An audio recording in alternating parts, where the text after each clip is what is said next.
नमस्कार दर्शकों, यूट्यूब के मेरे चैनल में आप सबका स्वागत है। आज मैं वीडियो लेकर आई हूँ वृषभ लगन व वृषभ राशि के लिए शनि महाराज का मीन राशि में गोचर क्या फल देने वाला है।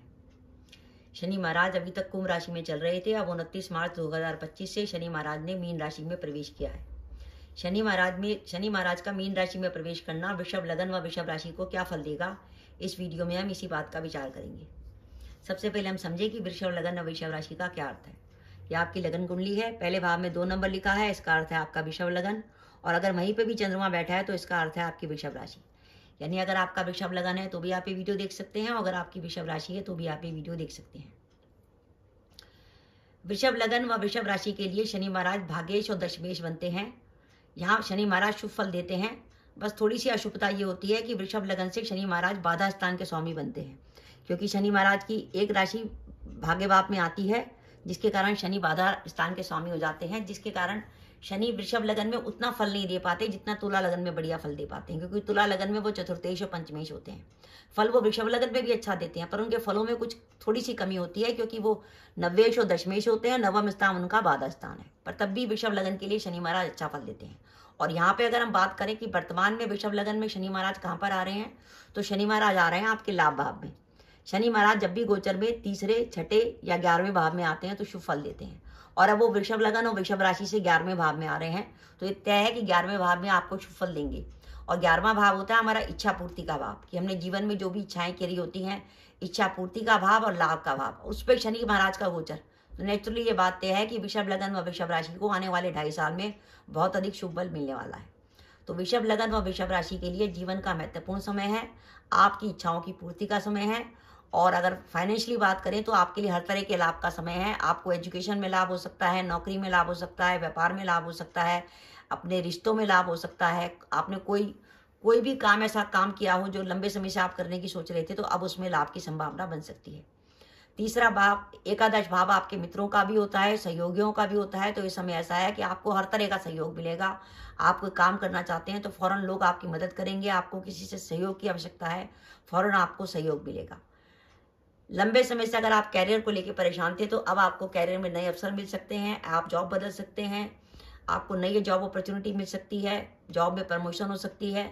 आप वृषभ लगन व वृषभ राशि के विद्यार्थी हैं और प्रतियोगिता परीक्षा की तैयारी कर रहे हैं, तो लग के पढ़ाई करिए। आने वाले 2.5 साल में आपकी सरकारी नौकरी लगने की संभावना है, या आपका मनचाहा कैरियर आपका बन सकता है। और अगर आप व्यापारी हैं तो व्यापार में किसी भी प्रकार के निवेश करने का समय भी आ गया है। और अगर आपका व्यापार लोहे से, प्रॉपर्टी से, जमीन से, मशीनरी से, पत्थर, सीमेंट, बिल्डिंग मटेरियल, कोयला या चमड़ा से जुड़ा है, तो ऐसी स्थिति में आपको ये शनि महाराज और भी अधिक फल देंगे। अगर आपका व्यापार लोहे से जुड़ा होगा, आयरन स्टील का, बिल्डिंग मटेरियल, प्रॉपर्टी का काम होगा, मशीनरी से जुड़ा काम होगा, ग्रेनाइट का काम होगा, बिल्डिंग मटेरियल पत्थरों का काम होगा, सीमेंट का काम होगा, कोयला है या लेदर गुड्स का काम है, तो ऐसी स्थिति में ये लाभ भाव के शनि जो हैं आपको और भी बढ़िया रिजल्ट देंगे। ऐसी स्थिति में अगर आप ये व्यापार करते हैं तो नेचुरली आपको उस व्यापार में इन्वेस्टमेंट करनी चाहिए, आपको लाभ मिलेगा। आपकी जो वर्तमान इनकम है उसमें बढ़ोतरी का संकेत है। और अगर आप लंबे समय से किसी बीमारी से जूझ रहे थे, आप बीमार चल रहे थे, तो अब आपके स्वास्थ्य में सुधार की संभावना बनती है। ये तो बात हुई जब शनि महाराज मार्गी रहेंगे। अब शनि महाराज जब वक्री रहेंगे तो 2 बातों का ध्यान रखिएगा। वक्री शनि आपसे मेहनत ज्यादा कराएंगे, क्योंकि वक्री होने से क्या होगा कि आपका भाग्येश और दशमेश दोनों वक्री हो जाएंगे।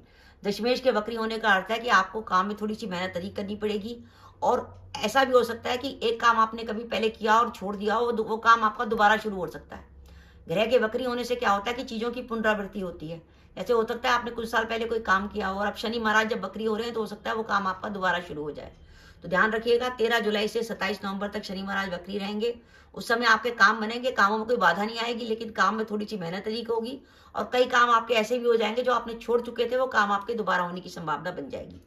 ये तो स्थिति मैंने आपको तब बताई जब आपकी कुंडली में लाभ भाव में कोई भी ग्रह नहीं बैठा हुआ, मीन राशि खाली है। अब मान के चलिए मीन राशि में कोई ग्रह बैठा है और उस पर शनि महाराज का गोचर हो रहा है, तो उसमें हमें क्या ध्यान रखना है। देखिए, अगर मीन राशि में 3 ऐसे ग्रह हैं, सूर्य, मंगल, केतु में से अगर कोई ग्रह बैठा है, तो आपको थोड़ा सावधान रहना पड़ेगा। शनि महाराज आपके लिए योग कारक हैं, लाभ भाव में चल रहे हैं, बढ़िया रिजल्ट देंगे। लेकिन अगर वो आपकी कुंडली में लाभ भाव में सूर्य, मंगल या केतु बैठे हैं और उनके ऊपर से अगर शनि महाराज का गोचर होगा, वो आपको थोड़ी परेशानी देगा। सूर्य शनि के शत्रु हैं, सूर्य पिता के कारक है, सरकार के कारक हैं। पिता से मतभेद, सरकार से जुड़े मामलों में परेशानी, मंगल के कारण कैरियर में परेशानी, केतु के कारण नौकरी पर संकट, अचानक नौकरी छूटने की संभावना या नौकरी से मन हट जाना, कार्यस्थल पर किसी प्रकार की पॉलिटिक्स हो जाना, लैग पुलिंग का शिकार हो जाना। तो ध्यान रखिए, अगर आपकी कुंडली में लाभ भाव में सूर्य बैठा है, मंगल बैठा है या केतु बैठा है, उस पर शनि का गोचर हो रहा है, तो आपको सावधानी रखनी है। उपाय के तौर पर सूर्य के लिए आप हर रविवार को गाय को गुड़ खिला सकते हैं, रोज सूर्य को जल अर्पित कर सकते हैं। मंगल के लिए हनुमान जी की उपासना कर सकते हैं और केतु के लिए कुत्ते को रोटी खिलाइए, दूध पिलाइए, पेडिग्री खिलाइए। इन तीनों ग्रहों की रेमेडी करेंगे तो आपको नेगेटिविटी कम हो जाएगी। ये तो थी नेगेटिव बात कि यहाँ पर आपके एकादश भाव में सूर्य, मंगल या केतु में से कोई ग्रह बैठा है। मान के चलिए अगर आपके यहाँ एकादश भाव में बुध, गुरु, शुक्र में से कोई ग्रह बैठा है, तो मान के चलिए सोने पे सुहागा। फिर तो ये समय ऐसा है कि आपको जिंदगी में याद रहेगा कि यार ये जो समय आया था 29 मार्च 25 से और जो जून 2027 तक रहा था, वो कमाल का समय निकला। तो मेरा हर तरीके से कमाल, कैरियर में, व्यापार में। बुध, गुरु, शुक्र पर शनि का गोचर बहुत शुभ माना जाता है। कैरियर में बिल्कुल नई अपॉर्चुनिटी मिलेगी, आपका कंपटीशन में सिलेक्शन हो सकता है, आपका कैरियर सेटल हो सकता है, प्रमोशन हो सकती है, व्यापार में धन लाभ हो सकता है, अगर आपके लाभ भाव में मीन का गुरु, मीन का बुध या मीन का शुक्र बैठा हुआ है। और अगर यहाँ बाई चांस राहु बैठा है तो आपको विदेश से जुड़े कामों में सफलता मिल जाएगी। अगर आपका मीन राशि का राहु बैठा है लाभ भाव में और उस पर शनि का ट्रांजिट हो रहा है, तो आपको विदेश से जुड़े काम में सफलता मिल जाएगी।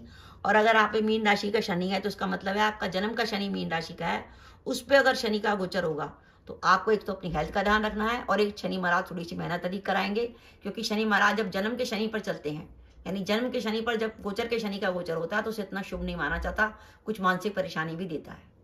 तो दर्शकों, मैंने आपको इस तरीके से बताया कि विषव लगन और विषव राशि वो कुंडली है कि जिसमें शनि महाराज लाभ भाव में गोचर कर रहे हैं, इच्छा पूर्ति के भाव में गोचर कर रहे हैं, तो आपको 2.5 साल रिजल्ट अच्छे मिलने हैं। वो स्थिति बता दी जब आपके लाभ भाव में कोई ग्रह नहीं है और शनि महाराज खाली भाव में गोचर कर रहे हैं, तो आपको बढ़िया रिजल्ट मिलेंगे। और अगर लाभ भाव में बुध, गुरु, शुक्र बैठे हैं तो और भी बढ़िया रिजल्ट मिलेंगे। लेकिन बाई चांस अगर आपके लाभ भाव में सूर्य, मंगल, केतु बैठे हैं, तो इन शुभ फलों में कुछ कमी आने की संभावना बनेगी। इसलिए सूर्य, मंगल, केतु की कोई ना कोई रेमेडी करते रहिएगा। आप सूरज से जुड़ी वस्तुओं का भी दान कर सकते हैं, गुड़ का दान कर सकते हैं, गेहूं का दान कर सकते हैं। इस तरीके से आप मंगल से भी जुड़ी वस्तुओं का, मीठी रोटी वोटी आप जो है गरीबों को खिला सकते हैं। केतु के लिए आप कंबल का दान कर सकते हैं। इस तरीके से आप कुछ दान पुण्य कर लेंगे तो ये नेगेटिविटी खत्म हो जाएगी और आने वाले 2.5 साल में आपको बहुत बढ़िया फल मिलेगा। और जब शनि वक्री होंगे 13 जुलाई से 27 नवंबर के बीच में, तो काम में थोड़ी सी मेहनत अधिक होगी और ऐसे कई काम आपके दोबारा हो जाएंगे जो आपके रुक गए थे, वो वापस आपके होने की संभावना बन जाएगी। तो दर्शकों, ये मेरा वीडियो था कि विषव लगन और विषव राशि के लिए शनि महाराज का गोचर मीन राशि में कैसा रहेगा। आपको मेरा वीडियो कैसा लगा प्लीज कमेंट बॉक्स में कमेंट करके बताइएगा। इसके साथ ही अगर आप मेरे चैनल पर पहली बार आए हैं और आपने मेरे चैनल को अभी तक सब्सक्राइब नहीं किया, तो कृपया मेरा चैनल सब्सक्राइब कर दें, साथ ही बेल आइकन को भी दबा दें, जिससे जब भी मैं अपने वीडियो अपलोड करूं उसके नोटिफिकेशन आपको मिल जाए और आप मेरा वीडियो देख सकें। इसके साथ ही नमस्कार दर्शकों, जय माता दी।